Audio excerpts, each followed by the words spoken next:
आज के इस वीडियो में हम लोग सीखेंगे कॉम्प्यूटेक्स का थ्रू जीएसटीआर 1 का रिटर्न किस तरह से लगाते हैं। चलिए कॉम्प्यूटेक्स का सॉफ्टवेयर में, और सॉफ्टवेयर में आते ही सबसे पहले आप जीएसटी सिलेक्ट कर लीजिए, देन फाइनेंशियल ईयर, जो भी फाइनेंशियल ईयर है उसके बाद आपका फॉर्म सिलेक्ट कर लीजिए। मैं फॉर्म सिलेक्ट कर लेता हूँ। फॉर्म सिलेक्ट करने के बाद एक नया इंटरफेस आएगा, ये वाला पेज थोड़ा लोड हो रहा है, और इसमें जो आउटवर्ड सप्लायर्स लाइबिलिटी जीएसटीआर 1 है, ये वाला राइट, ये वाला में क्लिक करना है। उससे पहले आप अपना मंथ चेक कर लीजिए और फाइनेंशियल ईयर जो राइट कॉर्नर में दिखा रहा है सिलेक्ट चेक कर लीजिए। देन आउटवर्ड सप्लायर में क्लिक कीजिए, आउटवर्ड सप्लायर्स लाइबिलिटी जीएसटीआर 1। इसमें आने के बाद सबसे लेफ्ट कॉर्नर में देखिए इंपोर्ट डिटेल्स बोल के हैं फ्रॉम सोर्स, इसमें क्लिक करना है। इसमें जैसे ही क्लिक करेंगे एक नया इंटरफेस आएगा। इसमें आपको एक्सेल शीट डाउनलोड करना है, यहाँ से ब्लैंक एक्सेल शीट। देखिए सेकेंड वाला जो ऑप्शन है जीएसटीआर 1 कॉम्प्यूटेक्स, इसमें ब्लैंक में सिलेक्ट कर लीजिए। ब्लैंक सिलेक्ट करते ही आपको एक एक्सेल डाउनलोड हो जाएगा। आपका एक्सेल अभी डाउनलोड हो रहा है, कभी कभार थोड़ा सा टाइम लेता है। हाँ, एक्सेल ये मेरा डाउनलोड हो चुका है। एक्सेल डाउनलोड होने के बाद आप अपना जीएसटी नंबर चेक कर लीजिएगा, जो भी फाइनेंशियल ईयर मंथ है वो सब चेक कर लीजिएगा। और नीचे देखिए बहुत सारा टैब है, इन टैब में ही आपको पूरा डिटेल्स भराना है।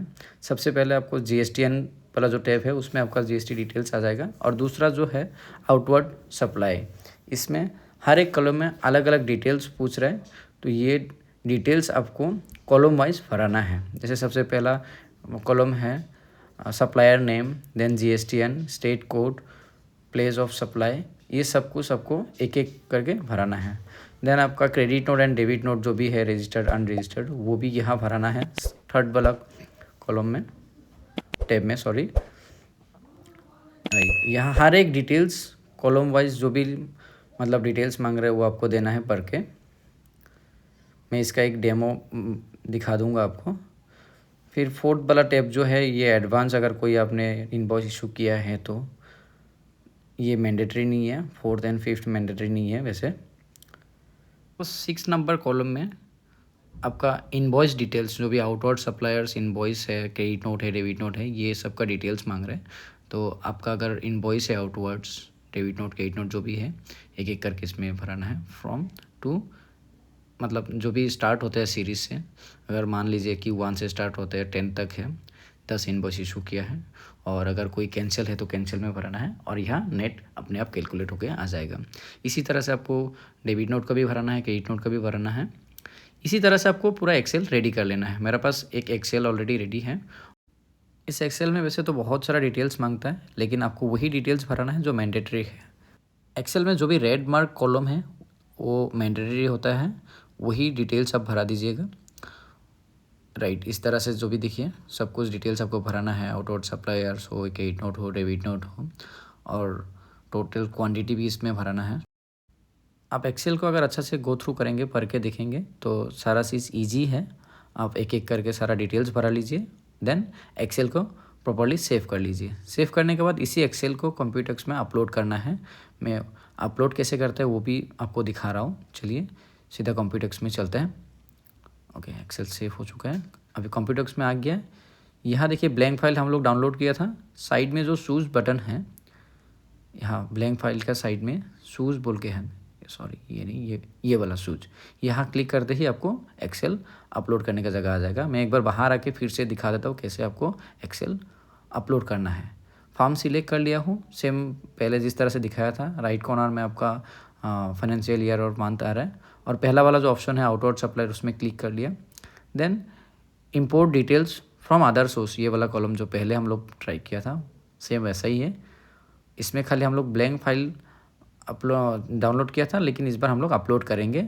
साइड में हाँ ये वाला शूज बटन मतलब शूज है, यहाँ क्लिक कीजिए। यहाँ क्लिक करते ही मतलब आपका जो भी एक्सेल है उसको अपलोड करना है। जो भी एक्सेल अभी हम लोग बनाया था उसी को अपलोड कर लेता हूँ। ये वाला एक्सेल राइट ओपन कर लेता हूँ, और ये एक्सेल अपलोड हो चुका है। एक्सेल अपलोड होने के बाद प्रोसीड बटन में क्लिक कर दीजिए। ये मैं प्रोसीड बटन में क्लिक कर दिया। प्रोसीड बटन में क्लिक करते ही ये अपने आप जो भी सारा डिटेल्स है अपने आप फेच कर लेगा सर्वर के थ्रू। ये फेच हो रहा है। अगर कोई इसमें मिसमैच है तो आपका दिखा देगा। जैसे मेरा एक मिसमैच ये आ रहा है कि जीएसटीएन नंबर जो है वो डबल शो कर रहा है। इसको मैं सिलेक्ट कर लेता हूँ, देन प्रोसीड में क्लिक कर लेता हूँ। प्रोसीड में क्लिक करने ये खुद से ही मतलब वेरीफाई कर लेगा, जो भी डुप्लीकेट है उसको रिमूव कर देगा। और उसके बाद ये देखिए सारा डिटेल्स यहाँ पे आ जाएगा। थोड़ा सा रिफ़्रेश हो रहा है डिटेल्स।